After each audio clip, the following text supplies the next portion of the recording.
Good morning, everybody. This is LGfL conversation, Include Ed conversation. I don't always get the words in the right order, but we've got Bob Usher from LGfL. We've got me, Carol Allen. We've got John Galloway, and we've got Louise from Listening Books. So a huge thank you for giving us some time this morning, Louise. Could you tell us just a bit about Listening Books in case anybody's listening and they're not actually sure what it is that you offer? So Listening Books, we're a charity. We are available to anybody that has an illness, a disability, a learning difficulty or mental health condition that stops them being able to read print in the usual way. So that's anybody with dyslexia, arthritis, any kind of anxiety, depression. We cover the whole range of print impairments and the whole ages as well. We have a huge collection of audiobooks. We say starting around the age of 6, 7, and then going up into a full adult library. So we have an offering for children and for schools. And then we also have a side of the charity that works with hospitals, hospices, older people as well. So yeah, we've been working with LGfL for, Bob will know better than me, years. I want to say a lot of years. Yeah.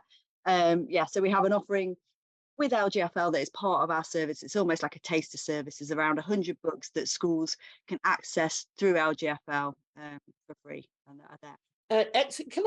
I'm just interested that you, because I'd never noticed, you start at roughly 6 to 7. Are there any reasons why you don't do a kind of younger offering? Yeah. So we say we start at that age. We do have some books that are younger, but because we're audio books, and also children before that age can't necessarily read anyway, and that isn't because of an illness or a disability, that's because they're learning to read. And so picture books also don't come over that well into audio. So we start really with the books that are age appropriate for those ages.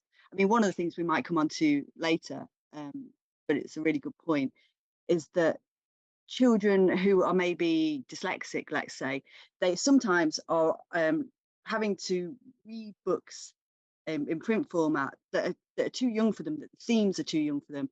Whereas if they're listening to audio, they can listen to the same books that their peers are reading so that they can talk about them in class and they can still get the enjoyment of them as well. That is such a strong point of what you offer. I was actually intrigued. Well, what I was more thinking was there's a lot of parents who can't read to their children. So it for the younger offering, but I take your point, the picture books don't translate too well, but it is tricky for some of the parents who, for whatever reason, can't read and want to read in those early stages with their children. But no, that makes complete sense. So got this service, and you've given me one example of how it has inclusive practice. What other things would you extract from what you do as to providing a way to print and a way to the joy of books for people who have a barrier there? What other things might you suggest? Talking about inclusion, I would say that really for Listening Books, it's the cornerstone of what we do. We are trying to give access to books to everybody that can't maybe access the print version. So we are member led in our choice of books as well. So obviously we buy all the bestsellers. So you've got your Harry Potters and your David Walliams and those types of books. But then we're also looking to make sure that we have books that are suitable for the national curriculum as well. And so we speak to teachers, we ask them what they want to see, what audio we need to have. And if there's anything we haven't got, we have our own recording studios in London, have actors come in and record for us. Some teachers do it for us as well. And we try and get the books in that the teachers and the children need as well. So we've got, like I say, the fiction, then we've got non-fiction, and then we're also trying to grow our kind of mental health and wellbeing section as well. And that's for adults and for children alike. We've got kind of audiobooks on going up into secondary school, kind of dealing with anxiety, a few books on grief now as well. Do you know what? I honestly hadn't thought about that. And that's really, really important. Are you finding there's a big take up in that area? We are. I mean, and probably mostly, I would say only in the last 3 to 4 years, had more and more requests for those types of books, and especially for children as well. I think they've always been, well, for adults there's always been self-help books, but for children not so much, and there's some really nice ones out there now, and often those books aren't already in audio format, so we can't buy them from the publishers. They're the ones that we're having to ask permission for and then record in-house in our own studios. Sorry, all I was going to ask was whether it's all in English or whether you do other community languages. Yes, no, it is all our books are in English. There are some kind of learn to speak French, learn to speak Spanish books, but all our books are in English. But to say on that point, we have last year just brought on Press Reader.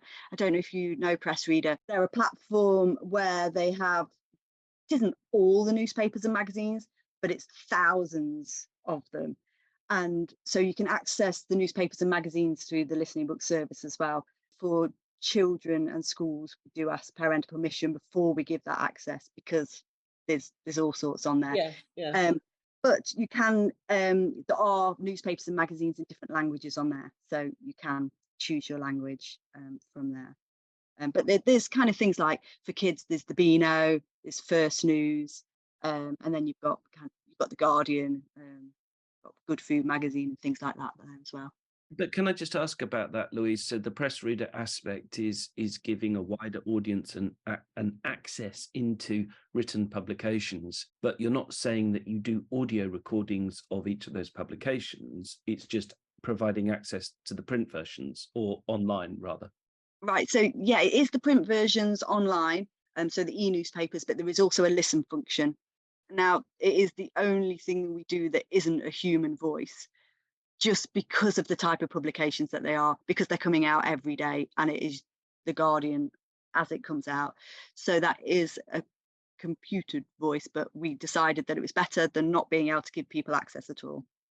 Can I just ask you about that, Louise? Because I've visited your fantastic recording studios, and it was an absolute joy to see your process and your equipment and the incredible quality that you record. Why does it make a difference in terms of what we're trying to achieve? Why does it make a difference that it's a human voice and has such high production values?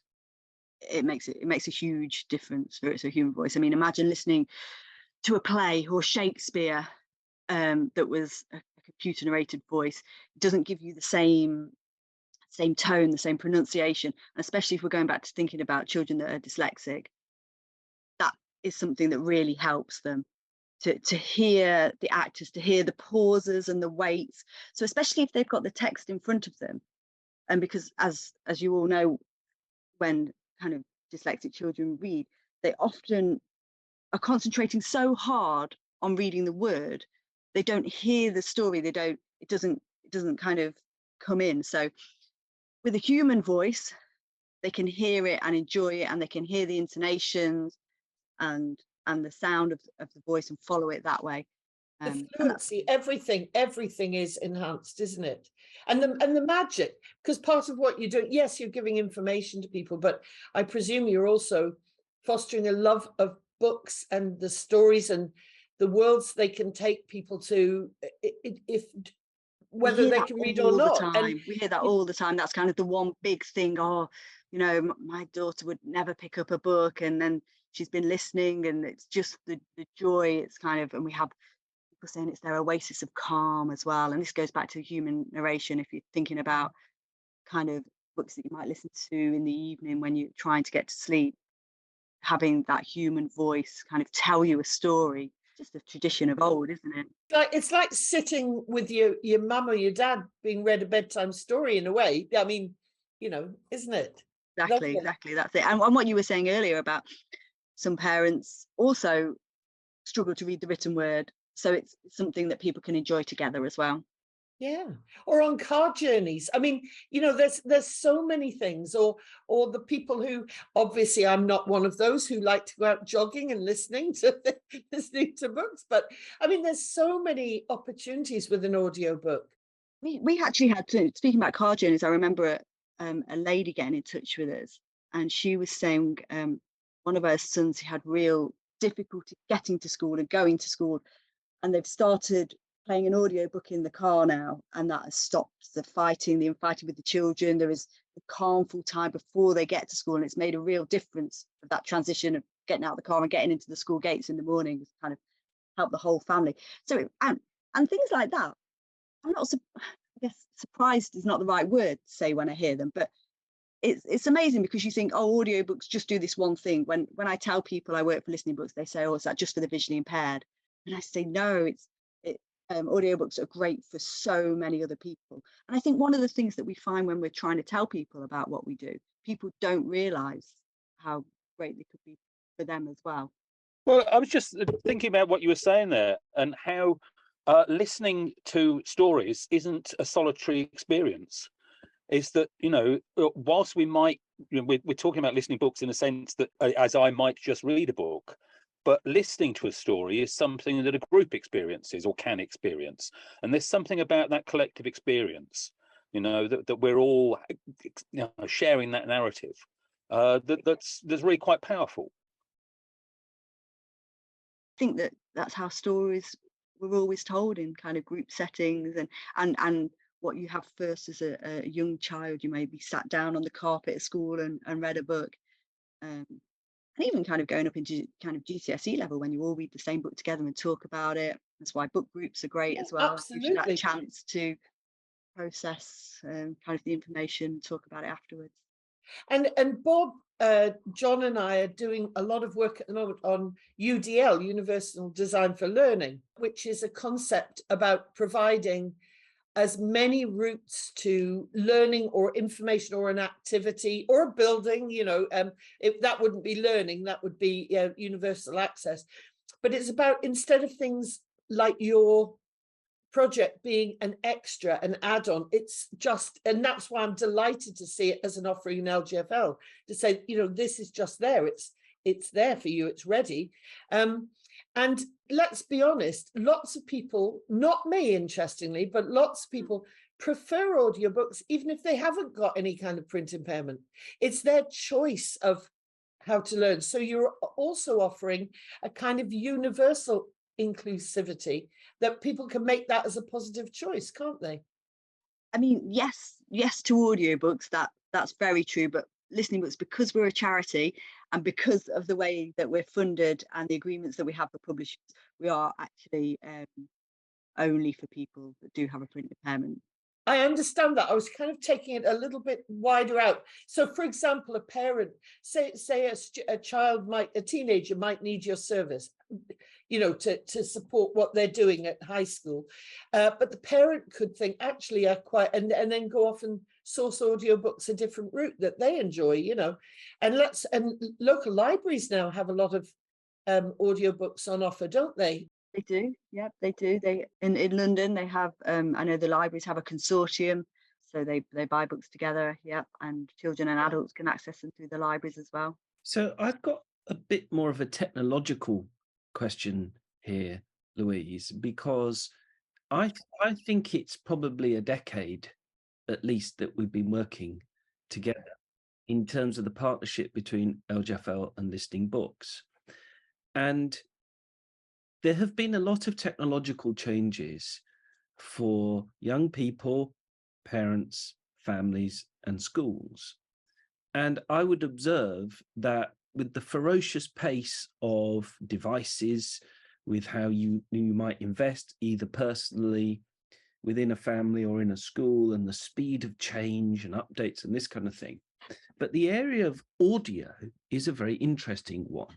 And in the last decade, we've seen the growth of and development really of things like AirPods, personal wireless in-ear listening solutions. And okay, you've got, I've used AirPod as an example there, and we've already had many variants of that.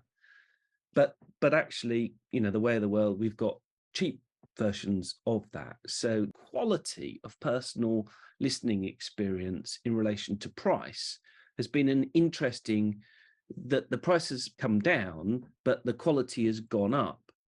And the question is, has it had an influence? Because if we're talking about inclusion, how accessible is it for individuals families, teachers, schools to be able to listen in high quality. We've got you doing brilliant quality production value recordings, but how easy is it for people to listen? And just before I let you actually answer this, there's another technological development that I'd be interested to hear as to whether you feel it's been significant, and that is the growth of the smart speaker in a domestic context. So there's your Alexas and your Google variants and your Apple variants, to name 3 different platforms there.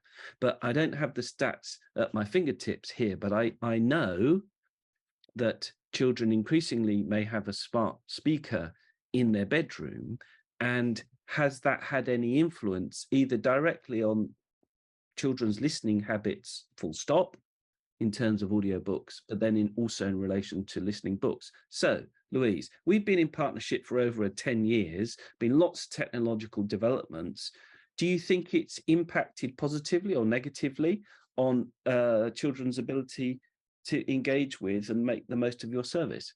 I would say positively, the changes have impacted, because I mean, when Bob and I first met, a lot of our members were still borrowing CDs from us, and we were sending them through Royal Mail, and then they finished with one and send one back to us. And we'd not long set up a streaming service when Bob and I first met, but that was all streamed through our website, and kind of one book at a time, stream one, and then that's it. And the website wasn't that accessible then. We've done a lot of work on that. We've got a brand new website.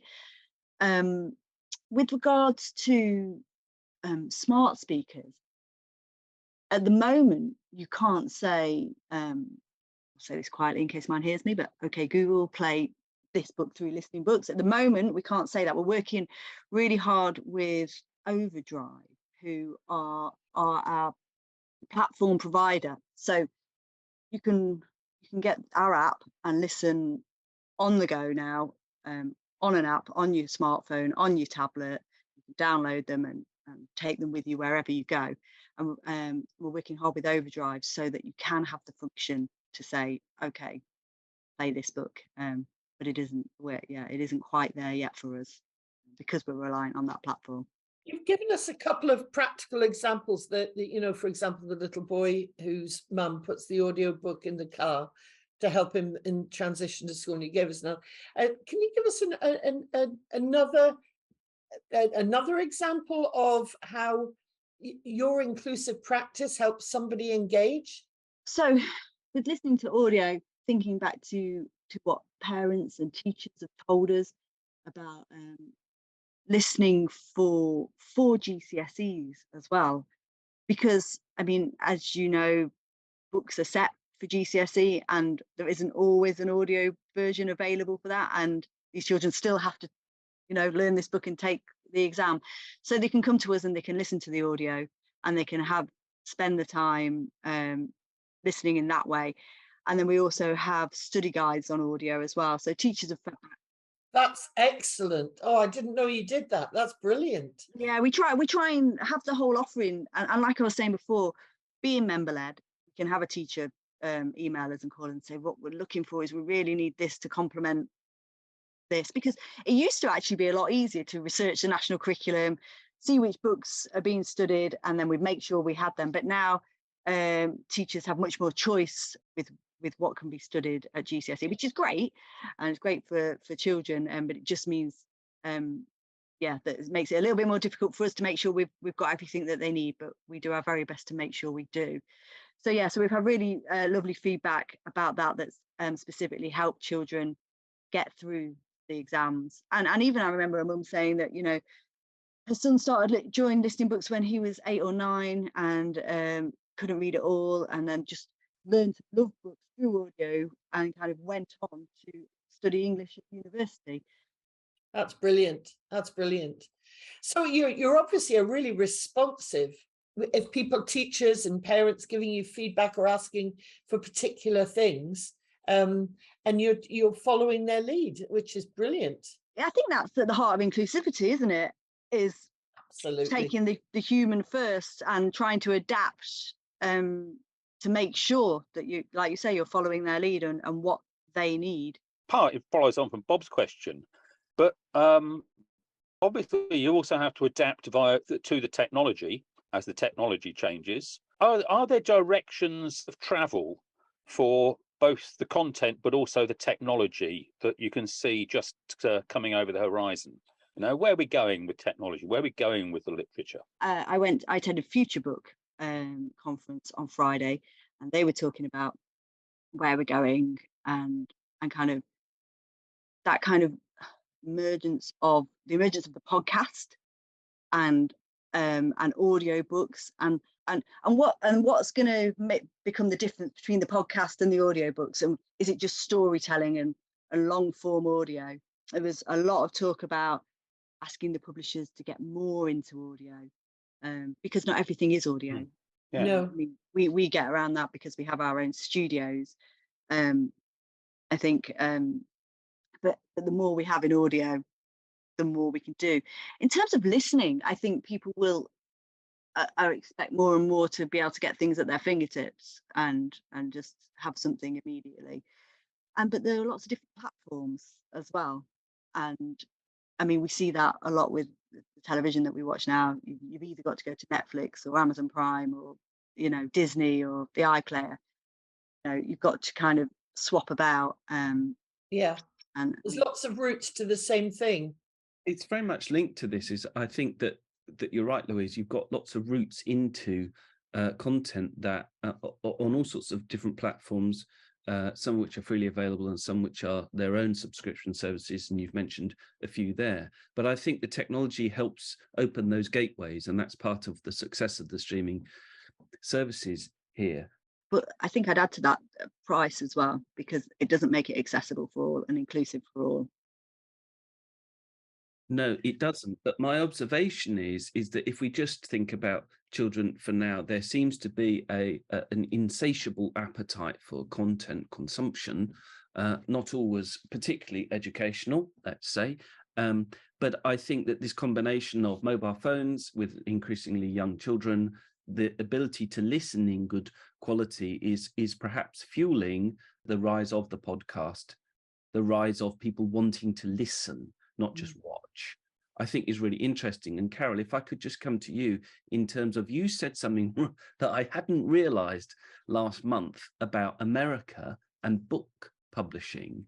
And it feels like it might be just quite interesting for you to mention.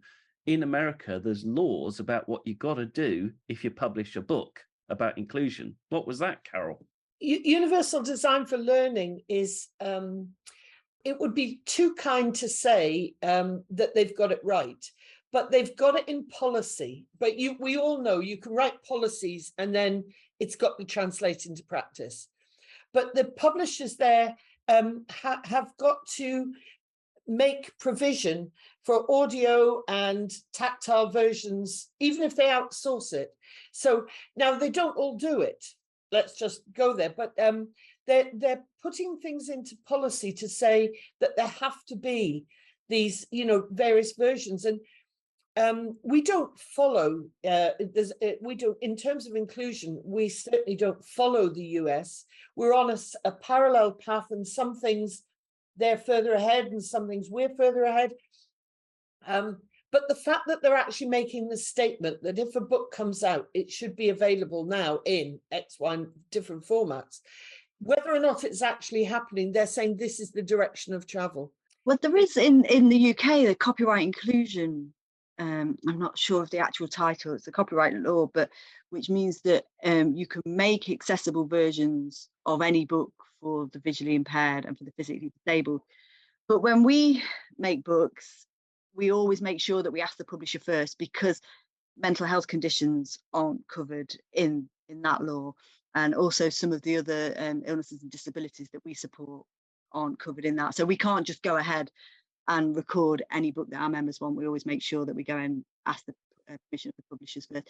And actually, the publishers in the UK, 90% of the time give us permission for our members, and we don't make any profit from, the recording of the book. So I just wanted to come from a slightly different angle of inclusion, and that is one of the key things that are reported, and that we do find in a lot of our classrooms, is a weakness in listening skills.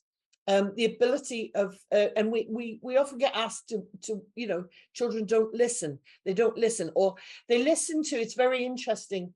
If you give for kind of a 3-part instruction, there are many who will hear the first thing and then that's the only bit they hear. There are some who only hear the last thing that you tell them. There's nobody, by the way, I've never met a child yet who only hears the middle bit. It's either they hear the first thing or they hear the last thing. And so there are listening skills involved. And just when you were talking, I'd remembered a child that we had real struggle with revision. And it was partly because he wasn't a great reader.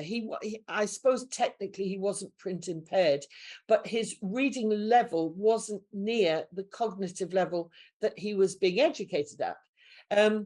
And so we had such huge problems with it.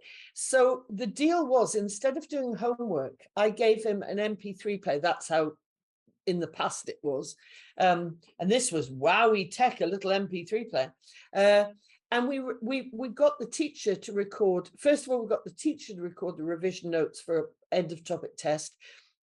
Later, we got the child himself to do it.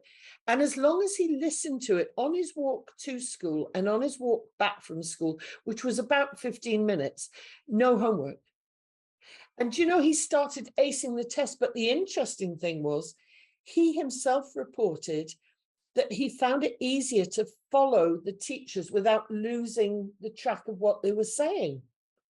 And I'm just wondering about the inclusive impact on listening skills if we included listening books and audiobooks as part of an offering from an early age, rather than it being as an add-on. If you need it.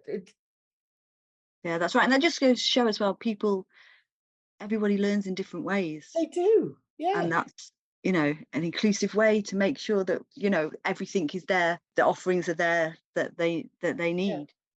The $100 million question is, what does inclusion mean for you? You, not listening books, you. What's your concept of what inclusion means?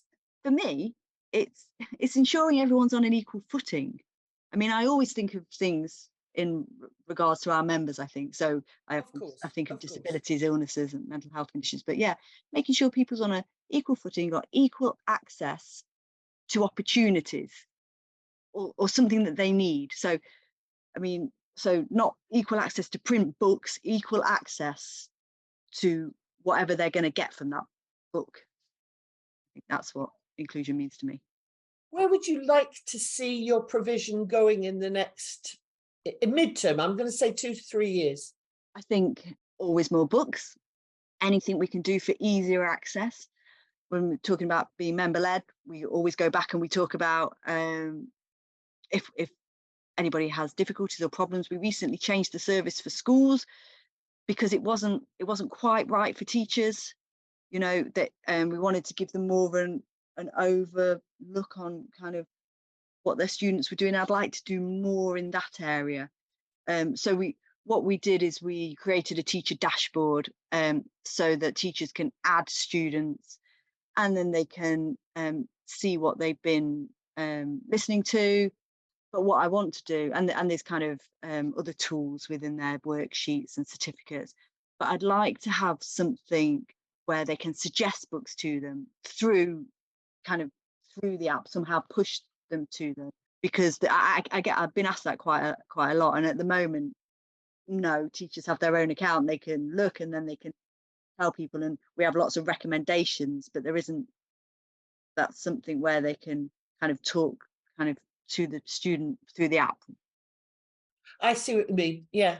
Do you do something like a book of the month or a book of the week? Yeah, we do book of the month, we do book of the week as well. We do on our Facebook page, we're always recommending books. We do blog posts like, you know, if you've enjoyed Harry Potter, then these are some other things that you might enjoy.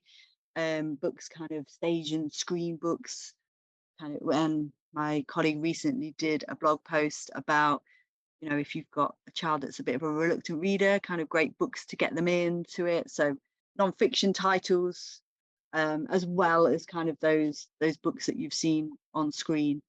But yeah, there's quite a lot I'd like to do, and it's moving with the technology. And because we're a charity, we do need to fundraise kind of to get us there. But I think we've been trying to stay at the forefront, and we were streaming long before you know anybody else was really. We were quite at the forefront of that. So yeah, I mean, like I say, we've just had Press Reader, we're adding that on. So we're always looking at ways to improve the service, and that's in answer to teachers. One of the other things teachers have said to me, actually, which we're trying to work a little workaround on at the moment, is what about triggers in books? So I had a lady chat to me, she worked with looked after children, and she said, I'm not sure this service would work because I can't give advice to a child and let them choose their own books. There might be too many books with triggers there. Can I disqualify some books? And I was like, at the moment, no. And we did think of a little workaround. We're preloading tablets for her with just 50 books of her choice. So she's not going to have the whole 7,000 audiobooks to choose from. But it does stop for these very vulnerable children any chance that they might accidentally pick up a book where a mother or father dies, or there's alcohol abuse or something that might trigger something.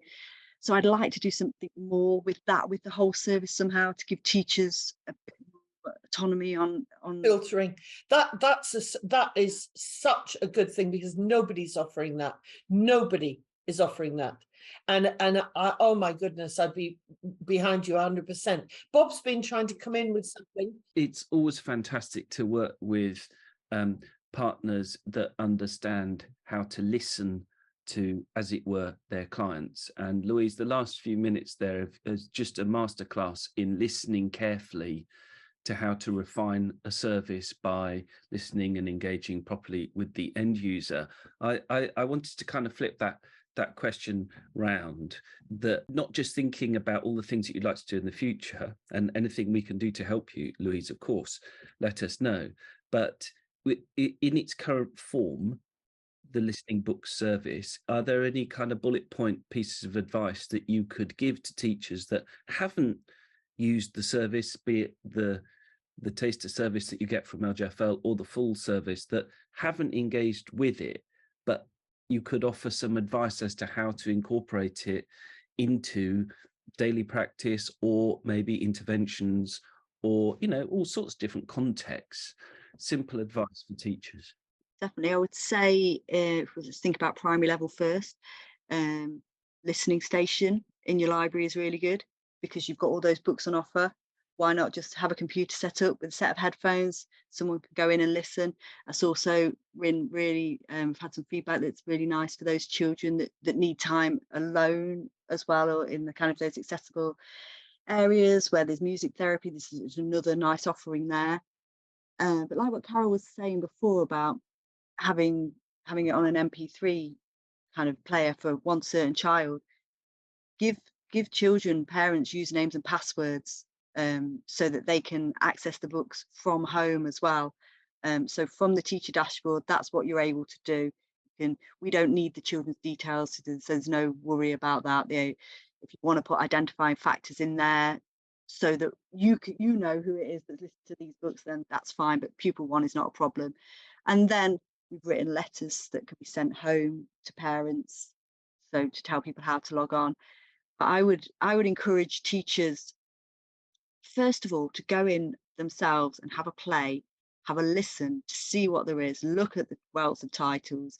I mean, and there's titles there as well that you can combine with the subjects you're teaching. Again, thinking about primary, if you're doing Titanic, Beowulf, Romans, there's lots of horrible histories and things like that.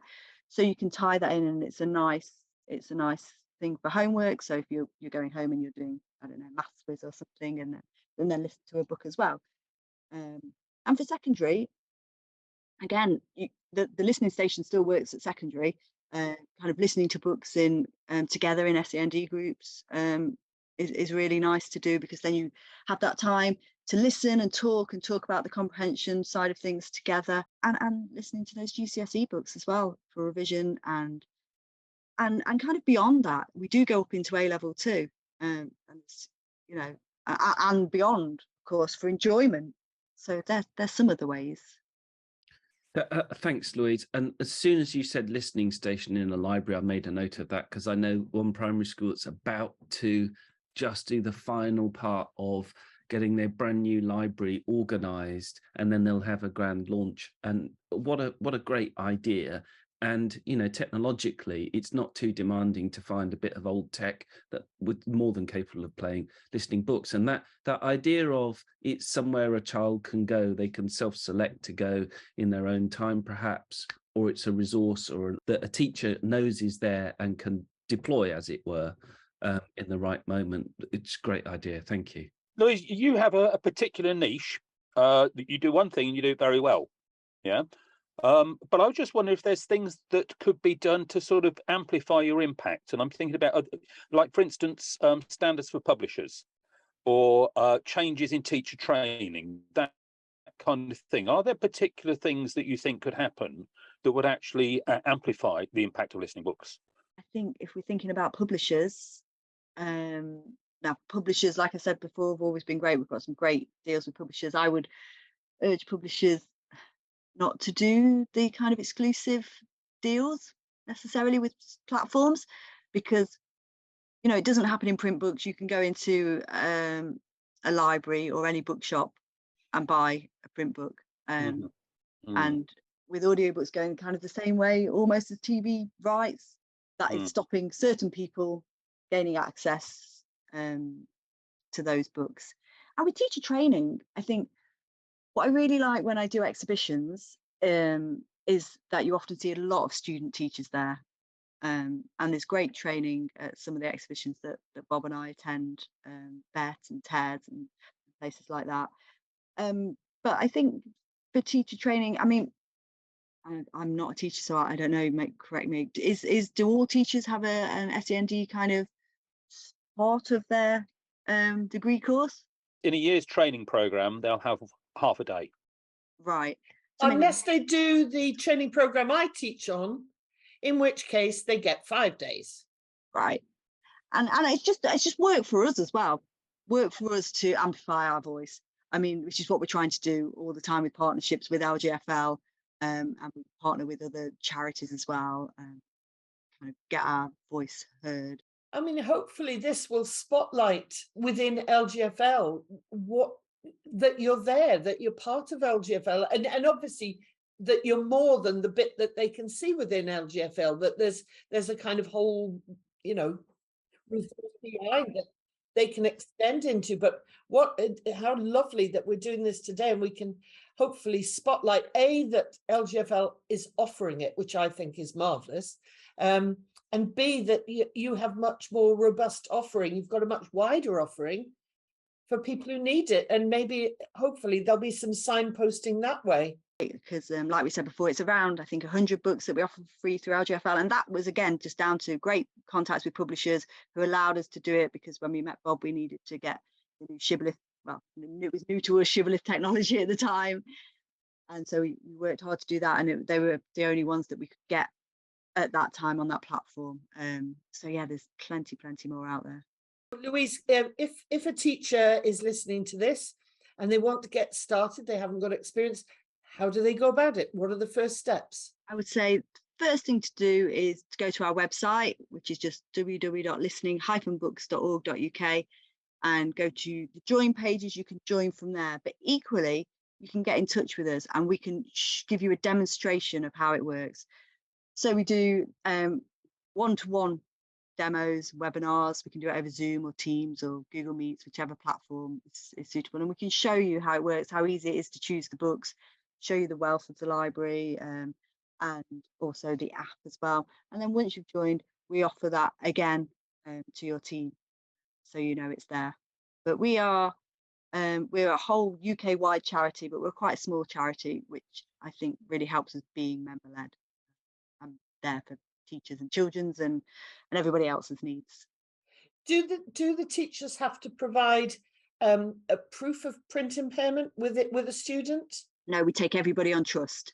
So when they have access to the dashboard and they're adding in a student, it's a tick box for every student, just as a reminder that those are the qualifiers. So I just want to say, Louise, thank you to you and your team for the ongoing partnership, and here's to another successful decade ahead or more.